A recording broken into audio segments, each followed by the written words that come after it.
Hello, I'm Thomas Hare, Chief Content Officer of the Performance Driven Marketing Institute, a not-for-profit trade association that serves companies in the performance and direct-to-consumer marketing world.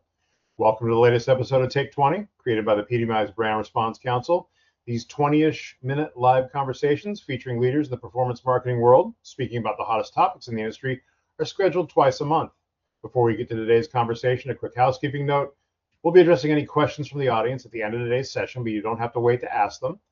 Utilize the questions tab on your control panel to type and send your question in. We'll be collecting them, and we'll try to get to as many as possible in the final moments of the episode.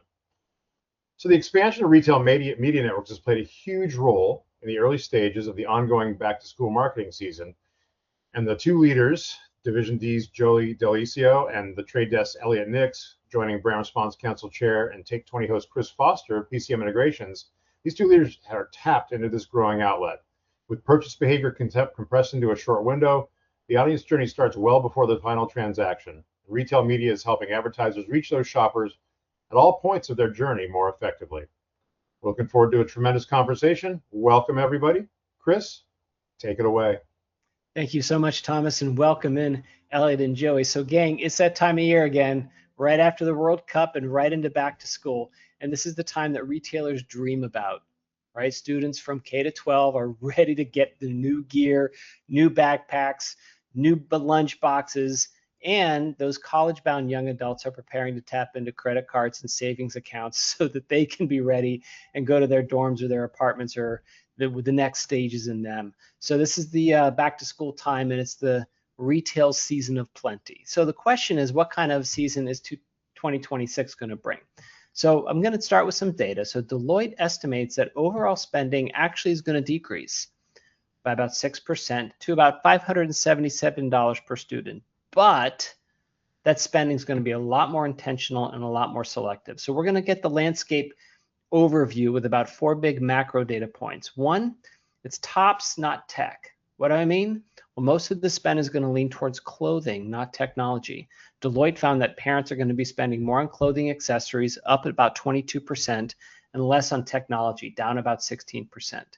Like Thomas mentioned, the season is longer. Over 50% of shoppers begin before August, meaning like right now, and shoppers are more inclined to be persuaded by ads. From the Trade Desk's own report, I don't know if Elliott, you had a hand in this, 86% of parents say that ads help with their back-to-school shopping. That's true. Ads help them figure out what they're going to do.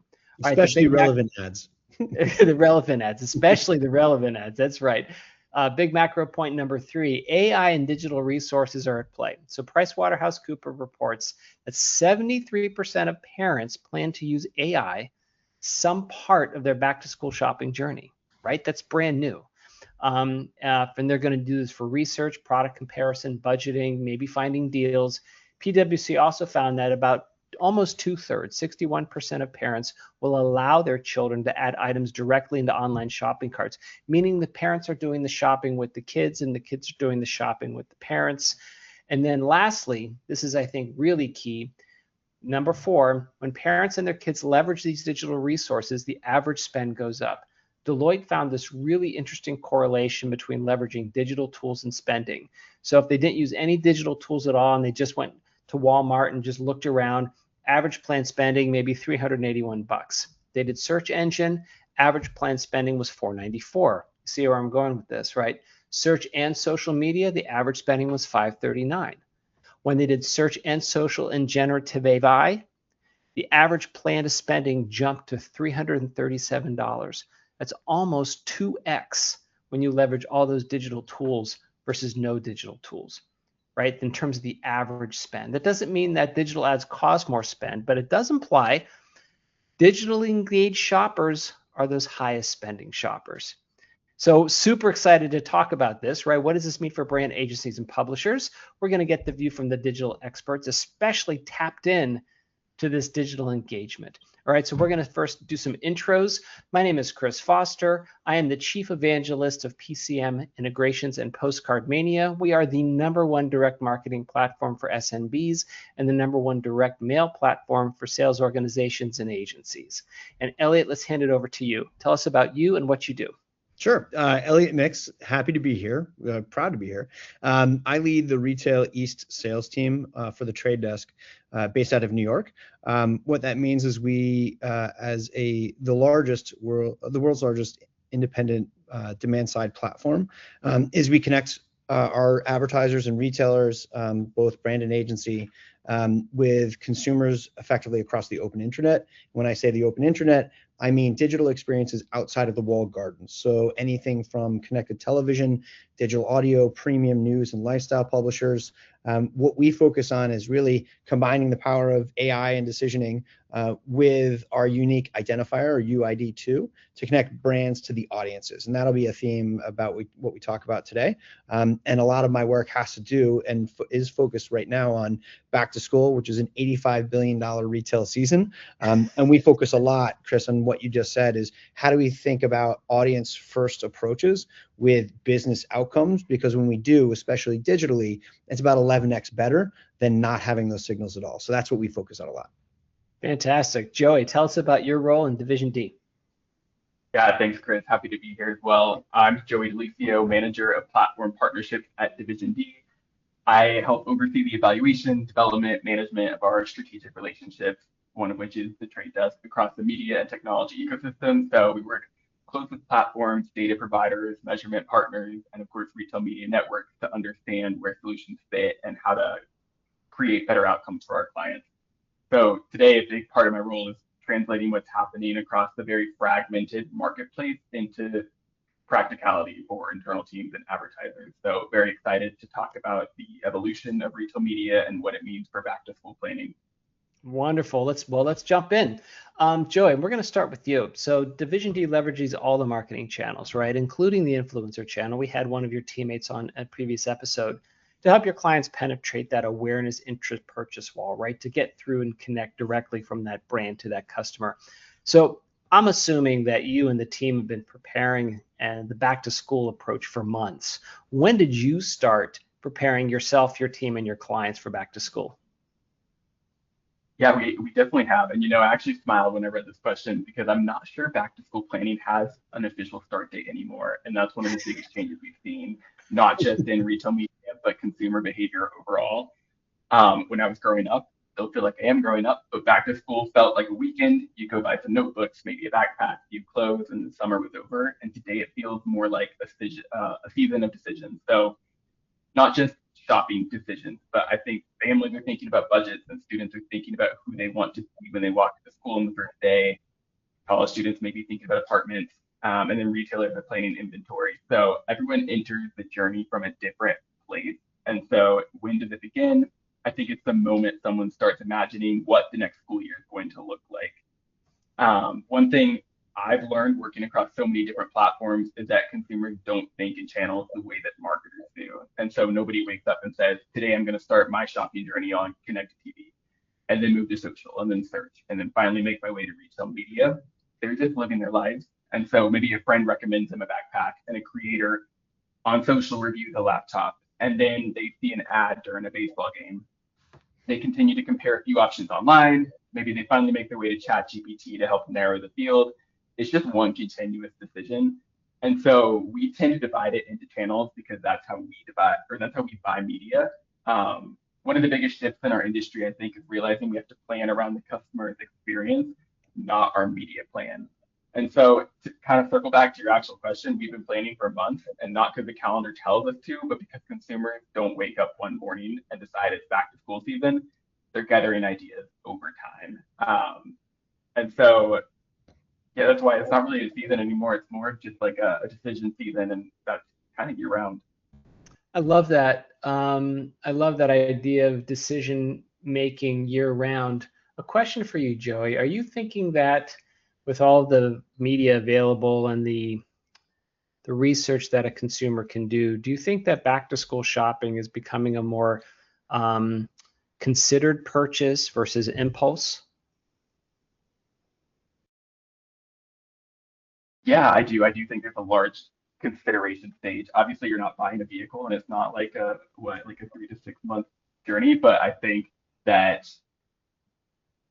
everyone's starting at different points. You have like January start dates for college students. You have August start dates. I think this traditional like 9-month school window is kind of obsolete. Yeah, that's interesting because in the past, I was thinking that, like you said, it was a weekend and it'd be an impulse buy. I'll get this backpack, but that's not the case anymore.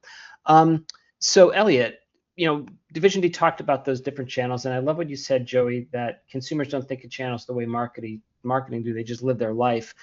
That being said, Elliott, what kind of channels and data are your clients using now? So your brands are using now to try to reach those shoppers at those moments when they're thinking about their decision.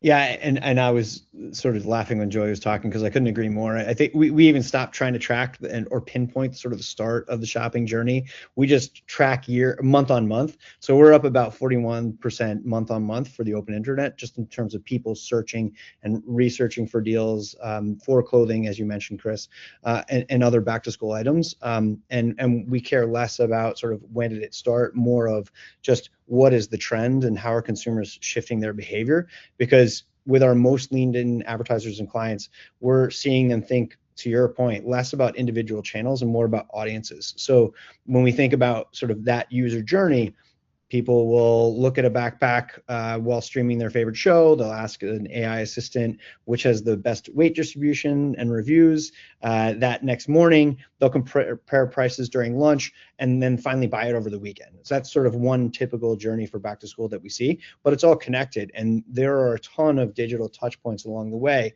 You listen to your favorite podcast in the morning on your commute. You sit down in front of the television set and watch a connected TV show at night. So because shoppers don't act in a linear fashion, they sort of plug in and plug out. The most sophisticated advertisers are now saying, okay, how do we democratize all of the channels like connected TV, like digital audio, like using first-party data signals through retail media, and figure out how to leverage the largest amount of relevant and qualified customer sets, reaching them wherever they are. So as we think about sort of that ecosystem, it changes because it's, okay, where's my pool of relevant people to start with? How many pieces of creative and channels can I actually execute on? And then what's my measured outcome? And what we're finding on that last piece is not only are people sort of going out ahead of time saying, okay, what's my qualified audience, but they're actually measuring in an omni-channel way to outcomes. And so when we partner with our retailers, we help them measure not only online conversions and sales from those customers to validate the targeting and the strategies, but also in-app and in-store. And so we are able to do that in a flywheel in a very real-time way. So not only can we say, okay, this person converted, this is the channel that they converted from, or these are the channels based on a path to purchase where they came from, but then we can optimize to that sale as fast as our retailer can give it back to us so that we can reach the next person in a more qualified way, because we have now all of these signals, not just from a media impression standpoint, from an actual sale. And that's really powerful. And so we can do that all the way through this research period. And every year there are the procrastinators, just like myself, where we see about a 31% jump the month before everyone goes back to school, where people go, we call it the late mover stage, but basically brands need to stay in the market, not only get ahead of it, but stay in that last sort of 4-week window to capture that panic button late mover shopper surge. Sure. But do it with one strategy in terms of execution, and that really maximizes what your sales take is. Yeah, because that makes sense. I mean, look, life happens. People go on vacation. The World Cup was a huge distraction. They're not sure, if they need to, replace their AC this summer. That frees up different budgets. So lots of different consideration sets. It seems to me, though, that those signals that you're talking about, Elliott, creates almost a probabilistic, deterministic audience behavior that you can then point to new audiences. If you find kind of this path to purchase that wins, you're like, okay, let's apply that approach to a different group. Is that what you guys also do? That's exactly right. So you can basically say, okay, this person converted. Were they a known customer, a loyal customer, or were they truly incremental and new? How do I re-engage them in the right way? Loyal customers get a different message. New customers get an incentive. Now, if I know the behaviors and how those converters or consumers that purchase something got to my website, got to my brick and mortar, got to my app, then I can use that same behavior to go out and reach similar people, again, on the open internet across all of those touch points.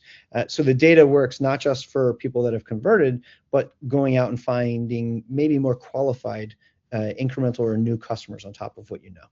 Sure. No, I love that. That's fantastic. All right. So Joey, I mentioned in the preamble that kids are in the mix with their parents, right? Because kids are like, they're watching stuff too. They're like, Mommy, I want to use this backpack, or, Sabrina had this backpack, or they saw an ad, or they were influenced by something they've seen online, right?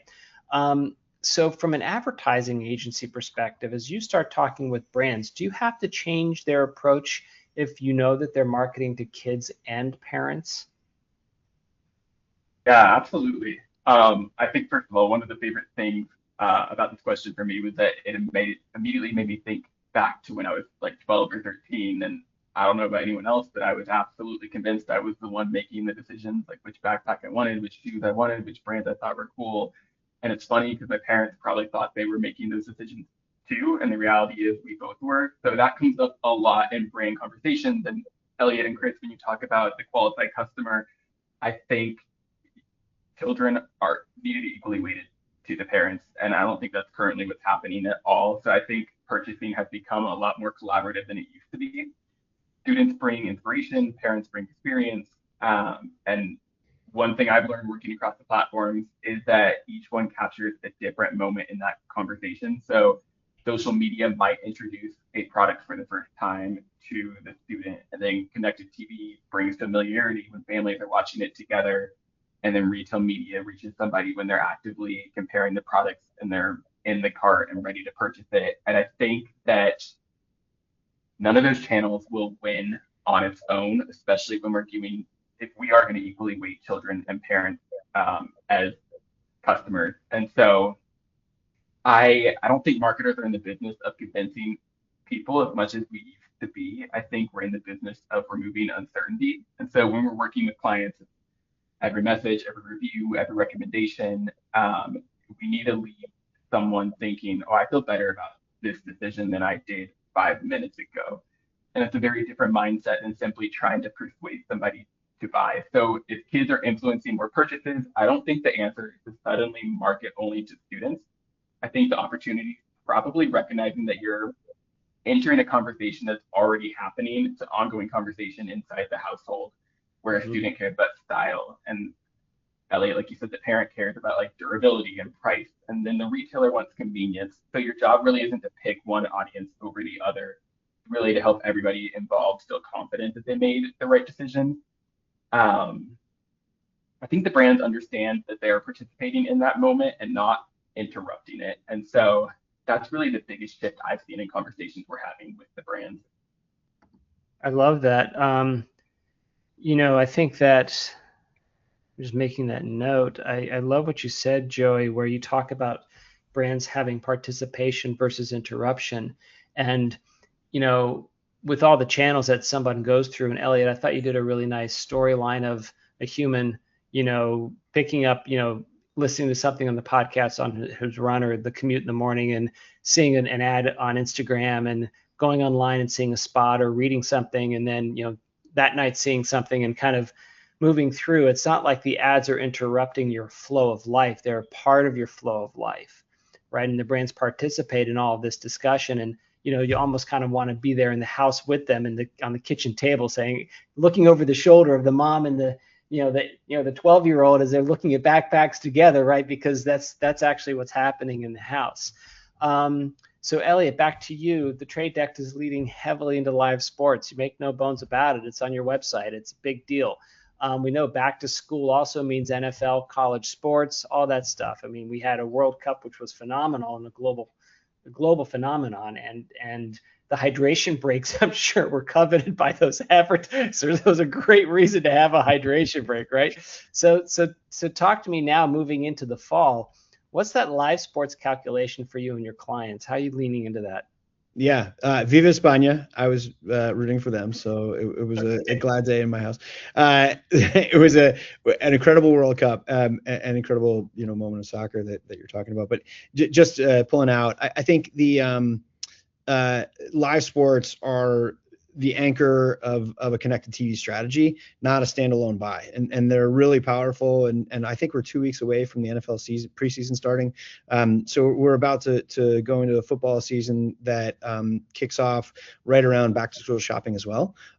So we see it as a major driver of sports. We were the first DSP to have the Olympics back in 2024 on Peacock, and that was really the first time a broadcaster had allowed inventory in an Olympics to be available programmatically.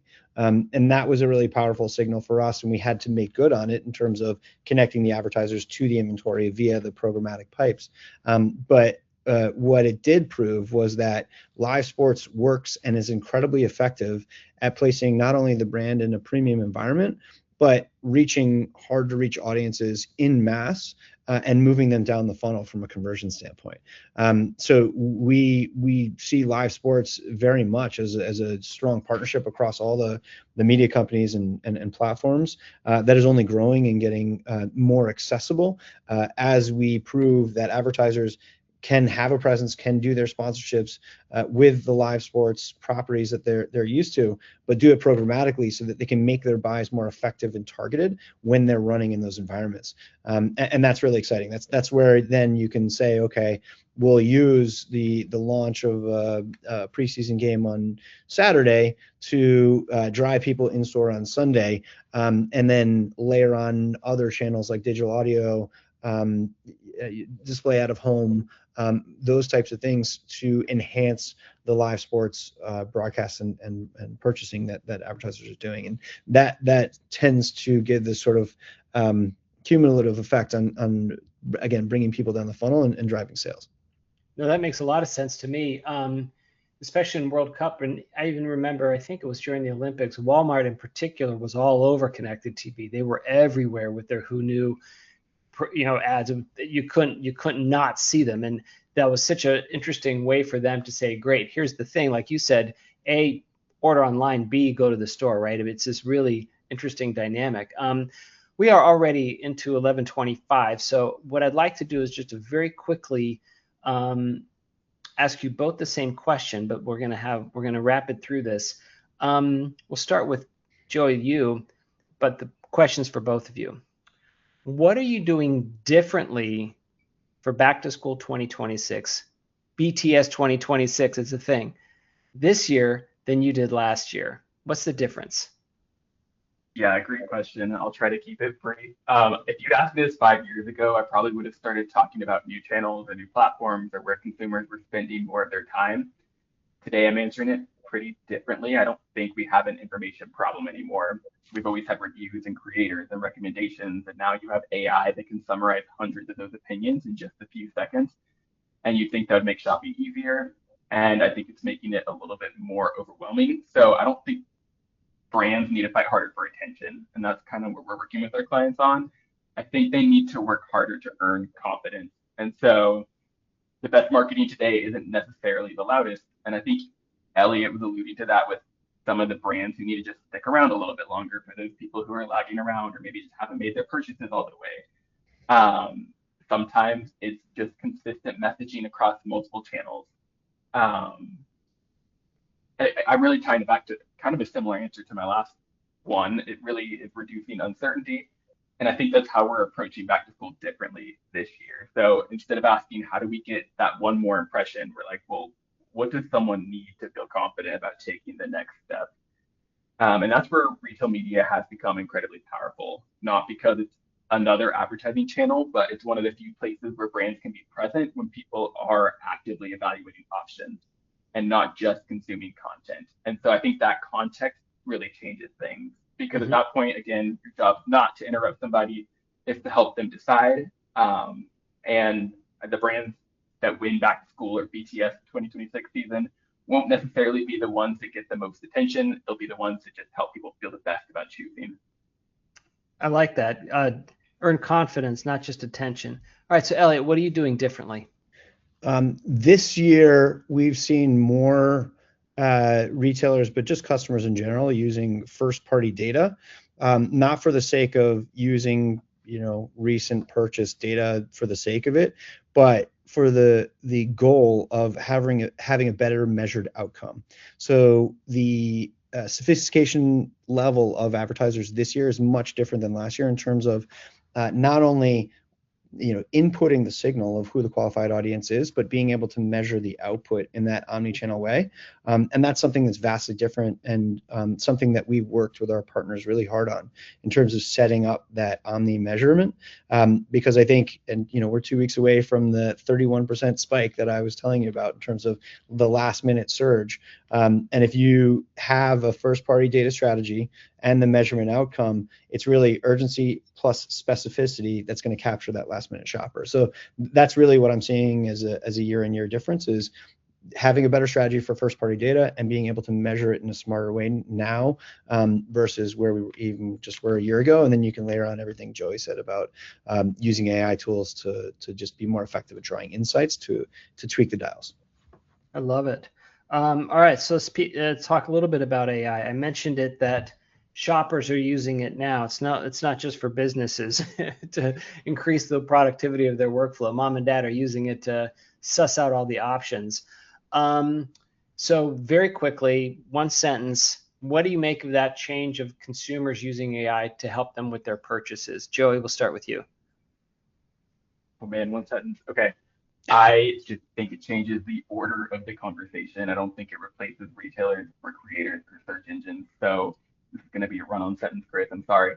So it's not, I'm shopping for a 7th grader who plays soccer and needs a durable backpack under $100. What would you recommend? That's kind of where you're starting, instead of just typing in best backpack into a search engine. So it's just, I think you're getting there faster. I love that. Elliott, what about you? I think it's an added researching tool that's additive to the journey, not replacing. So being available, making your inventory available and discoverable for AI to find and enhance the shopper and researcher journey, because it doesn't start and end with AI. I think you still need the touch points in that omni-channel strategy to be prepared for the second, the third touch point when people are in their day, but they still want to know about whatever the product is, whether it's backpacks or, I don't know, new school clothing. I love it. I think that's great. And as a note, remember the data from the beginning, guys. Just search engines, no digital tools, 381. Search engines, 494. Search and social media, 539. Search social and generative AI, 737. So it goes exactly what you're talking about, Elliott, where AI is additive, right? It's additive in terms of also can increase the average planned spending. So brands to be a part of that conversation or even encourage the AI conversation and make sure that their AIO, right, their agentic, optimization is up so that they're the ones that can be picked up through those AI questions. All right, we are at 11:30, which is awesome. We could spend all day with you guys because you've got so much to give, dropping pearls left and right. Tom, I'm sure we've got questions. What do we got? We do, and Chris, I guess you must have been reading our newsletter today, because we had an AI and back to school story tucked in there today with some of these interesting facts. So good stuff, everybody on this call. Really well done. I have a few questions from the audience. First one, and this is for either one of you guys. And I think you can mention by market, you have to mention the actual client. Any specific campaign standouts among clients of yours effectively using RMNs and back to school this year or in the past? What did they do? I could take that first. This is a public case study, but we worked with Dollar General and Pepsi, and the question that both Dollar General and Pepsi had was, could shopper dollars work effectively with national brand dollars, and how could they be executed using a retailer's first party data, but also the power of programmatic? And in short, the discovery was there was a double-digit percentage lift in effectiveness of the campaign when a national brand was run first against first party data, just past purchasers of a competitive product. And then The secondary message or the remarketing message was funded by the shopper spend that was driving an in-store promotion that was geo-located or geo-fueled. And the $2 working more effectively for one company, creating a better consumer journey, actually had a really positive lift. So that was one execution that I think we were really proud of. Again, it's a public case study if you look it up on our website, where retailer data and purchase data was used to not only drive national brand awareness, but actually in-store sales. That's great. Joy, anything to add there, or you want me to move on? I mean, I could just echo. We run a lot of the retail media with the trade desk, so feel free to move on. Yeah, great. What are the most important metrics marketers should be evaluating to determine whether a retail media campaign was truly successful?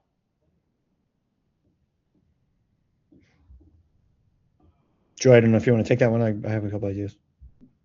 Yeah, I can kick it off. That's a good question. I think ROAS is one that a lot of people look at off the bat. I think that is a misleading one to look at kind of on its own. I think if you're looking over time at new purchasers, like how you're growing your audience, how you're growing your brand, if you change the share of voice or share of audience that you had versus your competitor brand, that's a more compelling story. Yeah, and I think I would just say too, the evaluation and creation of your audience is critically important if you're sophisticated. So if you have a recent purchasers or a loyal customer, a sometime shopper, maybe you've purchased your product in the last 3 months, and a lapsed purchaser, meaning haven't shopped or bought your product as confirmed by the first party retailer data in, let's say, the last 6 months, you can have different messaging, you can have different strategies on bringing people back in or enhancing and deepening your relationship with your loyal customers. But it just takes a little time to parse out what type of data you want to purchase from the retailers and be effective with it, because it has to marry back with what your campaign goals are. So iROAS or ROAS are certainly great, but I think it doesn't go deep enough in terms of building those initial audiences with the strategy ahead of time.